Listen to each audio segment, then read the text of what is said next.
कि हम यानी मैं एक मकसद के लिए हैं, मतलब हम सब एक मकसद के लिए हैं। तो वो मकसद क्या है इसके बारे में हम जानेंगे।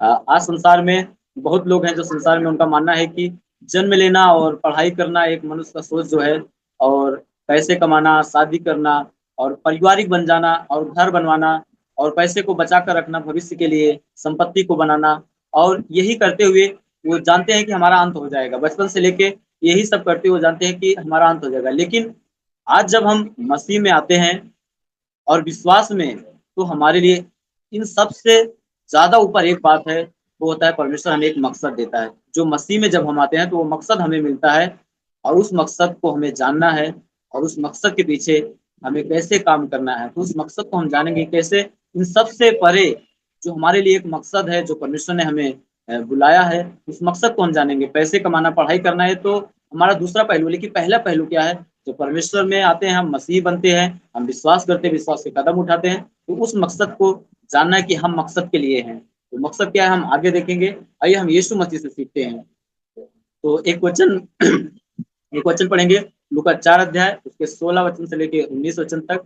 जैसे वचन लिखा है, और वह नासरत में आया, और वह नासरत में आया जहाँ जहाँ पाला पोसा गया था, और अपनी रीति के अनुसार शब्द के दिन आराधनालय में जाकर पढ़ने के लिए खड़ा हुआ। यशायाह भविष्यद्वक्ता की पुस्तक उसे दी गई, और उसने पुस्तक खोलकर वह जगह निकाली जहाँ यह लिखा था, प्रभु का आत्मा मुझ पर है, इसलिए कि उसने कंगालों को सुसमाचार सुनाने के लिए मेरा अभिषेक किया है, और मुझे इसलिए भेजा है कि मैं बंदियों को छुटकारे का और अंधों को दृष्टि पाने का सुसमाचार प्रचार करूं, और कुचले हुओं को छुड़ाऊं, और प्रभु के प्रसन्न रहने का वर्ष प्रचार करूं। आमीन। जब हम इस वचन को देखते हैं तो यीशु मसीह, जैसे वहां पे लिखा है कि वो अपनी रीति के अनुसार वो सप्ताह के दिन आराधनालय में गया, और जाकर उस चीजों को पढ़ने लगा, उस वचन को पढ़ा निकाला जो उसके विषय में भविष्यवाणी हुई थी, और उसे खोलकर वो पढ़ा। और वहां पे वो अपने लिए, खुद के लिए लोगों को बताता कि मैं किस लिए आया। वो अपने मकसद को वहां पे जाहिर करता और बताता है कि मैं किस लिए आया। बताता है कि इसलिए कि उसने कंगालों को सुसमाचार सुनाने के लिए मेरा अभिषेक किया है, और मुझे इसलिए भेजा है कि मैं बंधुओं को छुटकारे का और अंधों को दृष्टि पाने का सुसमाचार प्रचार करूं, कुछ लोगों को छुड़ाऊं, और प्रभु के आनंद का सुसमाचार मैं प्रचार करूं हर एक जगहों पर। आगे तो यीशु ने अपने मकसद को वहां पे लोगों के सामने रखा, पूरी पूरी तरह से, संपूर्ण रूप से। और हम देखते हैं कि यीशु मसीह अपने जीवन को कैसे जिया मकसद में, यानी यीशु मसीह उस मकसद में जो उसने मिला था, जो परमेश्वर ने उसे भेजा था पृथ्वी पे जाना है, क्या करना है क्या नहीं करना, उस मकसद को यीशु ने पकड़ा और वो कैसे कदम बढ़ाया। तो देखिए, सबसे पहले बात है, यीशु बचपन से ही जो अपने वहां पे लिखा है, जो आप विश्राम दिन को पवित्र करके मानना, हमेशा यह उसका परमेश्वर के प्रति विश्वास योग्यता थी। यीशु मसीह हर एक दिन, विश्राम के दिन जो आप वहां पढ़ते हैं, जो लिखा शब्द का दिन, विश्राम के दिन, वो अपने रीति के अनुसार, यानी वो लगातार उसमें कोई मतलब है पीछे नहीं, इस रविवार को नहीं जाएंगे, आज जो भी शब्द का दिन उस समय रहा हो, वो ऐसा नहीं किया, बल्कि वो अपनी रीति के, यानी जो हमेशा वो करता था, जब वो अपने नगर, अपने गांव में आया, तो वहां पे भी जब आराधनालय में वो गया उसी के अनुसार। और ये दिखाता है कि यीशु मसीह कैसे परमेश्वर के प्रति विश्वास योग्य रहा है। यानी हम बहुत बार होता है, जब हम जगह चेंज करते हैं या कहीं और जाते हैं, तो हम संगति को छोड़ देते हैं। हम जब हाउस में मिलते हैं तो देखते हैं कि बहुत सारे लोग होते हैं, वो क्या करते हैं, कहीं रिलेशन में गए, तो वो अगर शनिवार को गए तो रविवार की संगति गई, उनका मिलना नहीं है। संगति मतलब परमेश्वर के साथ संगति नहीं हो पाता है, और लोगों के साथ मिलके आराधनालय में या परमेश्वर की संगति नहीं कर पाते, वो भूल जाते हैं परमेश्वर को। लेकिन हम यीशु से सीखे वो मकसद में कैसे वो पहले कदम को ही, यानी परमेश्वर के प्रति विश्वास योग्य रहा, और वो सत्य दिन लगातार वो संगति करता रहा। यीशु मसीह का अभिषेक हुआ था सुसमाचार सुनाने का। यीशु मसीह वहां पे लोगों को बताते हैं कि मेरा अभिषेक हुआ है सुसमाचार सुनाने का।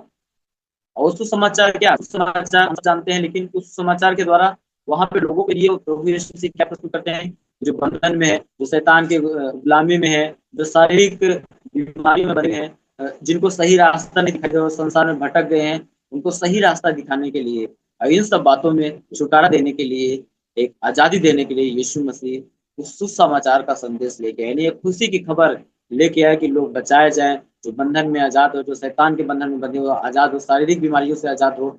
और ये चीजें हम जब यीशु वहां पे बताया मेरा अभिषेक हुआ, उसका शुरुआती दौर था।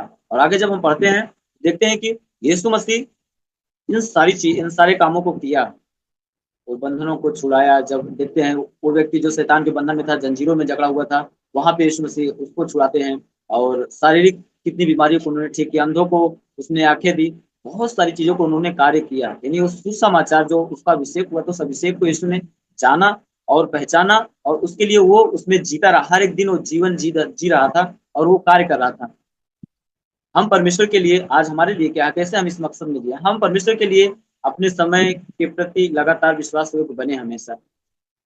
जी भाई बहन, हम परमेश्वर के लिए अपने समय में, आज का जो समय है, हम परमेश्वर के प्रति लगातार विश्वास योग्य बने। जो हमारा संगति है, जो मीटिंग है, जो हमारा प्रार्थना का समय है, जो हमारा वचन पढ़ने का समय है, सुसमाचार में शामिल होता है। जब परमेश्वर ने हमें चुना है, तो और ऐसे समय में हम परमेश्वर के प्रति विश्वास योग्य बने, यीशु मसीह की तरह जो विश्वास योग्य रहा, और अपने रीति के अनुसार, यानी अपने वो हर एक दिन जो करता था उसके अनुसार वो आराधनालय में गया परमेश्वर के वचन को पढ़ने के लिए, उसको बताने के लिए। तो हम भी परमेश्वर के लिए, उसके प्रति हम विश्वास योग्य बने। विश्राम दिन को हम ऐसे ही खाली ना जाने, तो उस दिन हम और कहीं पे ना रहे, बल्कि हम परमेश्वर के लोगों के साथ संगति करते हुए हम उसमें लगातार हम बने रहें। और हम जाने कि हमारा भी अभिषेक हुआ है मसीह में, उसने हमें बुलाया है। क्या हम सब जानते हैं इन बातों को? एक सवाल है, क्या हम जानते हैं कि परमेश्वर मसीह में हमारा और आपका अभिषेक हुआ है और उसने हमें बुलाया है? हम जाने इस बात को, नहीं जानते तो आगे हम जानेंगे इस बात को कि हमारा अभिषेक कैसे हुआ है, मसीह ने हमें बुलाया है तो कैसे बुलाया है। हम भी उसके मकसद हमें भी उसके मकसद को समझना है, और अपने जीवन में हर उस,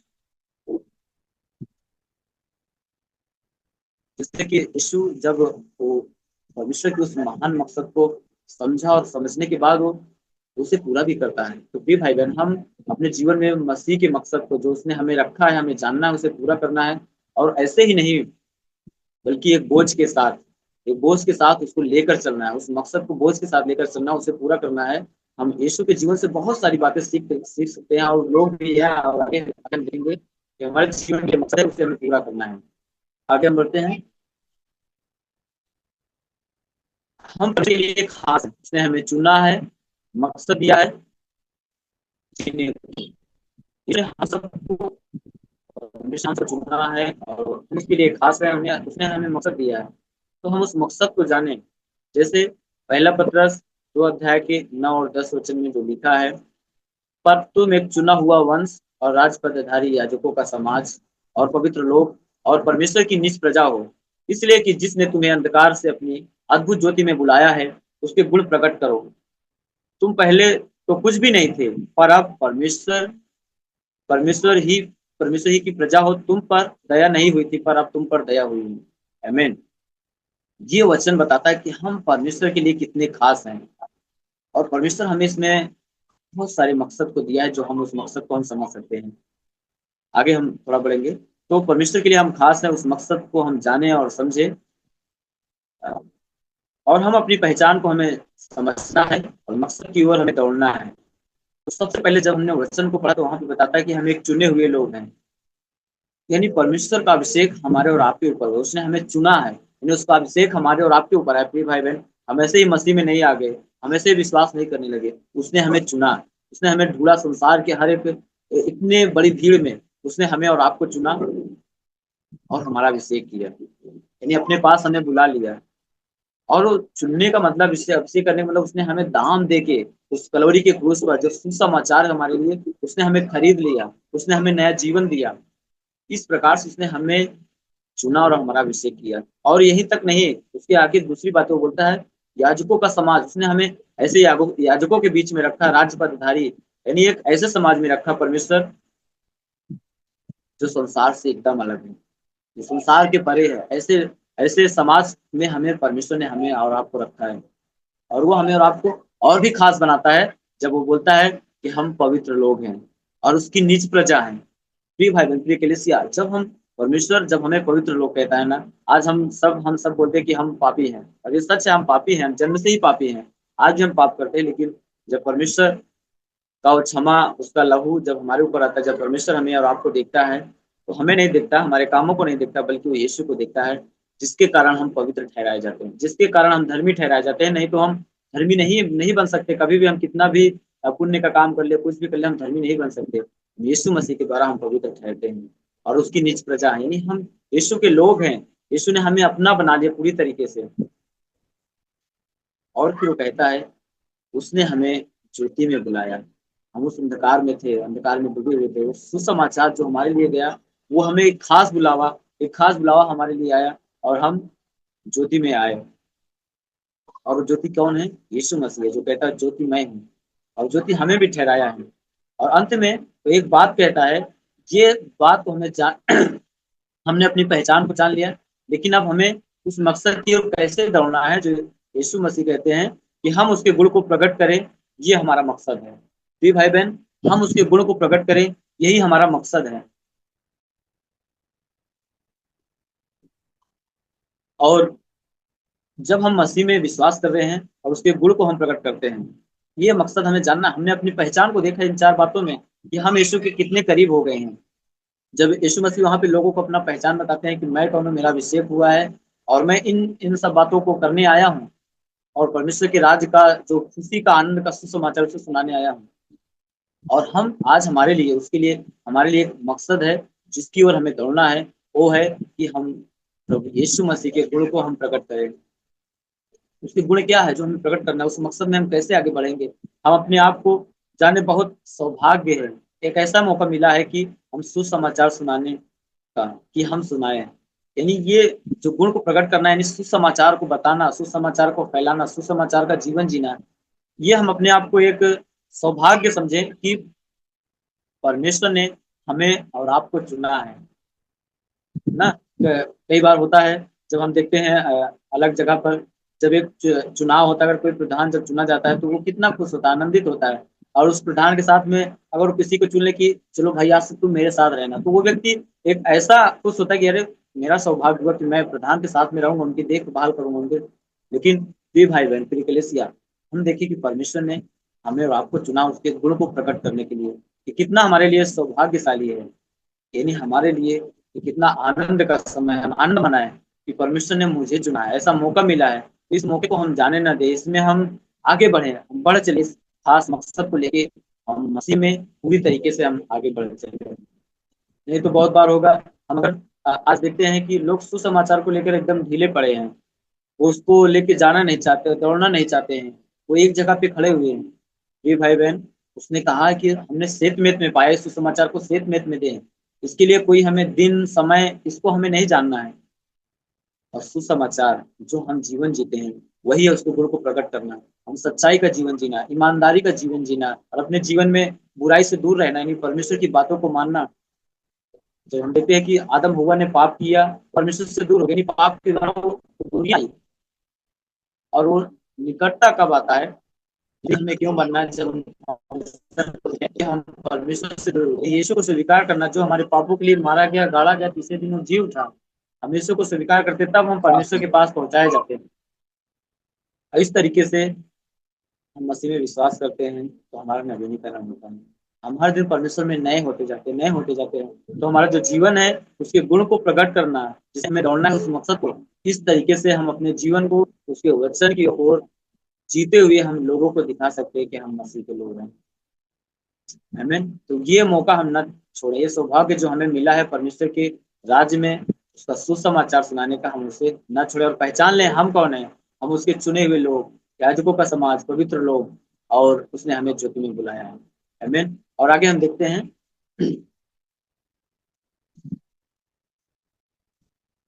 क्यों हमें सुसमाचार सुनाना है और एक बोझ के साथ दौड़ना है, क्यों हमें करना है, क्यों इसके लिए हमें करना है। क्योंकि प्रिय भाई बहन, रोमियो 3 अध्याय के 10 वचन बताता है, जैसे लिखा है, कोई धर्मी नहीं, एक भी नहीं। जब हम संसार की ओर नजर उठा के देखते हैं, अपने पड़ोसियों की ओर नजर उठा के देखते हैं, तो क्या पाते हैं हम?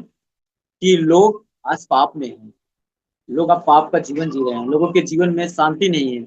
लोग चिंताओं में दबे हुए हैं, जो हमने पिछले प्रचार को देखा कि लोग चिंताओं में अपने आप को एकदम लीन कर लिए हैं, वो उसमें डूबे हैं। ये बोझ हमारे अंदर रहेगा ना, तब हम सुसमाचार सुनाने के लिए, सुसमाचार बताने के लिए हम निकल पड़ेंगे। क्यों हमें दौड़ना चाहिए, क्यों हमें जाना चाहिए? इसीलिए जाना चाहिए कि आज परमेश्वर की जो और भी भीड़ है वो भटकी हुई है, वो परमेश्वर की ओर आना नहीं चाहती हैं, उन्हें परमेश्वर का शब्द नहीं उन तक पहुंच पा रहा है। तो प्रिय भाई बहन, क्या हम परमेश्वर के इस सुसमाचार को न ले जाएं? जो भटके हुए हैं, जो अंधकार में पूरी तरह से डूबे हुए, उस पाप में जकड़े हुए हैं, जो जंजीरों में पूरी तरह से जकड़े हुए, जैसे यीशु ने भी कहा, मैं उन्हें छुड़ाने आया हूँ, मैं उन्हें बचाने आया हूँ। वही मकसद तो आज यीशु ने हमें और आपको दिया है सुसमाचार का। वही बोझ हमें दिया है प्रभु ने कि हम पूरी तरीके से उस बोझ को लेके जाएं।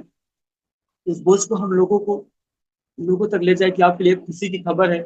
आप खुश हो जाओ। अब आपको धर्मी अपने कामों के द्वारा नहीं बनना है। यीशु आपको धर्मी बनाना चाहता है। यीशु मसीह आपको जीवन देना चाहता है। क्यों आप पाप में मर रहे हैं? क्यों आप चिंताओं में हो? क्यों आप दुखी में हो? देखिए, लोग आज मर रहे हैं। लोग आज पूरी तरह से संसार में परमेश्वर से बहुत दूर हो गए हैं। प्रभु ने इसीलिए हमें चुना है। इसीलिए क्यों वाला जो शब्द है, इसीलिए हमें जानना है कि सुसमाचार इसीलिए हमें सुनाना है।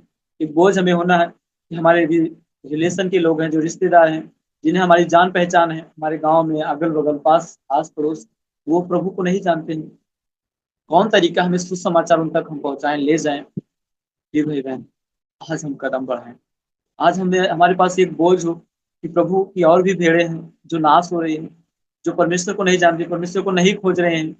कोई भी नहीं है। परमेश्वर ने हमें चुना है। हमें और आपको चुना है प्रभु ने यहाँ तक पहुंचाने के लिए। इसीलिए हमें दौड़ना है। इसीलिए बोझ के साथ जाना है। आज के समय में लोग नाश हो रहे हैं, बिना परमेश्वर के जीवन जी रहे हैं, गलत रास्ते पे चल रहे हैं और शैतान के बंधन में हैं। उनके जीवन में सच्ची खुशी नहीं है। ये भाई बहन, हम इन बातों को देखते हुए क्या हमारे अंदर वो बोझ नहीं आता? क्या हमारे अंदर वो दया नहीं उठती जब हम अपने बारे में सुनने के लिए सोचते हैं कि मुझ पर कैसे दया हो, मुझे प्रभु ने कैसे चुना? वो किसी को बोझ दिया था, वो किसी को सुसमाचार उसने दिया था कि जाओ राजकुमार को सुसमाचार सुनाओ। देखो वो चिंता में है, देखो दुखी में है, देखो जीवन के वो शैतान के बंधन में बंधा हुआ है, वो शारीरिक समस्याओं से परेशान है। ये बोझ प्रभु ने किसी को दिया था। वो व्यक्ति आया, मुझे सुसमाचार सुनाया, मुझे गले लगाया और यीशु का प्यार दिखाया। इस समय मैं जान पाया, हाँ प्रभु है, प्रभु सच्चा है। प्रभु वो हमारे लिए अपने आप को बलिदान कर दिया। ये भाई बहन, यही बोझ आज हमें लेना है। जिन लोगों से हमारी जान पहचान है वो नाश हो रहे हैं, उनके पास खुशी नहीं है, शैतान के बंधन में जकड़े हुए हैं, हम जाए उन तक। यही बोझ लेके हमें साथ में चलना है, जाना है। हम लोगों तक सुसमाचार लेके जाना है। तो हमारे लिए क्यों का शब्द नहीं रहेगा। क्यों हम सुसमाचार सुना? आज तो हम अच्छे हैं, ठीक है, हमारी परिस्थितियां सही, हमें क्यों जाना है? प्रिय भाई बहन, हमने मकसद को पकड़ा है जिसके लिए प्रभु ने हमें चुना है, ठहराया है।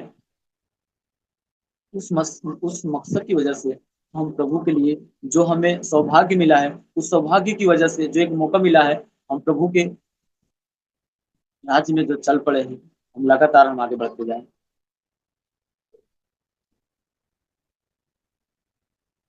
और ऐसे ही नहीं, परमेश्वर हमें अपने राज्य में जब वो बोझ दिया है ना, तो हमें खास बनाता है। जब हम पढ़ते हैं दूसरा कुरिन्थियों 5 अध्याय के 20 वचन, तो लिखा है, सो हम मसीह के राजदूत हैं, मानो परमेश्वर हमारे द्वारा समझाता है। हम मसीह की ओर से निवेदन करते हैं कि परमेश्वर के साथ मेल मिलाप कर लो।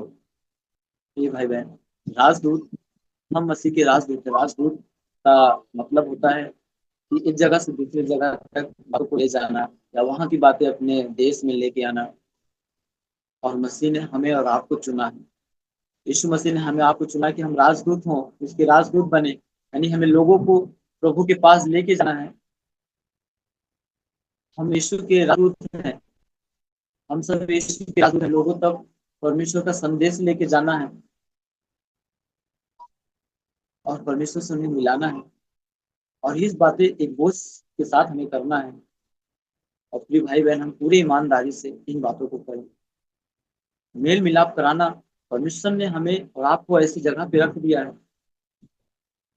परमेश्वर ने हमें और आपको ऐसी जगह पे रखा है जहाँ पे हम पूरी तरीके से उस मेल मिलाप में बंध जाएं। हम उस जो बीच में यीशु ने हमें रखा है राजदूत का, तो बोझ के साथ हम जाए मसीह के, निवेदन करें, लोगों को बताए, सुसमाचार सुनाए। वो बोझ, जो हमारा बोझ है मसीह में, कोई भी धर्मी नहीं है, कोई परमेश्वर को खोजने वाला नहीं है। और उसके वचन आगे पढ़ेंगे रोमियो 3:10 में, तो लिखा कि कैसे लोग एक अलग दिशा में जा रहे हैं, लोग नाश हो रहे हैं। जो यीशु करने आया था और हमें बचाए, आगे भी हम भी करें, उसने हमें सौंप दिया है। जब हम पढ़ते हैं वचन मत्ती में 28 अध्याय में, उसने कहा जाओ, तुम्हें अधिकार है, तुम्हारे पास सारी चीजों का अधिकार मैं देता हूँ। जाओ पृथ्वी के छोड़कर सुसमाचार सुनाओ, हर एक लोगों को मेरे बारे में बताओ। आप जो है वही राजदूत हम हैं, जो यीशु ने हमें ठहराया है, जो हमें भेजना चाहता है। हम तैयार हैं, हम उसके बोझ को लेकर हम तैयार हैं मसीह में आगे बढ़ने के लिए। और पूरी ईमानदारी से हम इन बातों को करें। हमें और लोगों को हम परमेश्वर से मिलाते रहें। और अंत में जब हम आते हैं निष्कर्ष और कदम उठाना, तो मैं इन सारी बातों को एक ही बात में रखा हूँ कि हम परमेश्वर की नज़र में खास हैं। यानी हम अपने आप को पहचान लें, अपने आप को जान लें कि हम कौन है। उसने हमें चुन लिया है कि हम परमेश्वर की नज़र में पूरी तरीके से खास व्यक्ति बन गए हैं। उसकी निज प्रजा है, पवित्र लोग हैं। उसने हमें चुना है और बुलाया है महान मकसद के लिए। इसलिए हम उन बातों को पहचाने कि हम हैं कौन, और ईमानदारी से कर हम दौड़ते हैं। तो हम परमेश्वर की नज़र में खास हैं। उसने हमें चुना है और बुलाया है, और एक महान मकसद के लिए बुलाया है। तो उस मकसद को हम जाने और पहचाने, और ईमानदारी से सुसमाचार को लेकर हम दौड़ते रहें। और दूसरी बातों में, हम परमेश्वर के नज़र में अनुशासन भरा, यानी पहला स्थान जो हम यीशु से सीखते हैं, परमेश्वर को देते हुए आगे बढ़े। यानी आप सोच रहे दूसरा पॉइंट कहाँ से आ गया। हम मैं एक बात, जब मैं इसको स्टडी कर रहा था और जब मैं परमेश्वर से पूछ रहा था, तो परमेश्वर की नज़र में पूरे अनुशासन भरा यानी पहला स्थान देना, जब यीशु मसीह आते हैं तो वो बताते हैं मैं वो जैसे शब्द क्रिया बचपन से ही जो करते थे वो हमेशा करते रहे। जब हम प्रभु में आए तो हम जो प्रभु में सीखे हैं, पहला स्थान परमेश्वर को देना, उसके साथ संगति में बने रहना, उस दिन संगति के दिन कहीं पे जाना नहीं, और वचन पढ़ना, प्रार्थना करना, ऐसे समय में जो हमारा समय, उस समय में हम अलग चीजें नहीं, उसके एक अनुशासन भरा जीवन जीते हुए उसमें हम हमें कदम बढ़ाना है। हमें परमेश्वर को देते हुए हमें आगे बढ़ना है। तो जो हमारा समय है हम परमेश्वर को देते हुए आगे बढ़े। तो इस पूरे प्रचार में हमने जाना कि हम मकसद के लिए हैं, और उस मकसद में हम लगातार हम दौड़ते रहें ईमानदारी से, और हम उसके चुने हुए लोग हैं, बुलाए हुए लोग हैं। आमीन।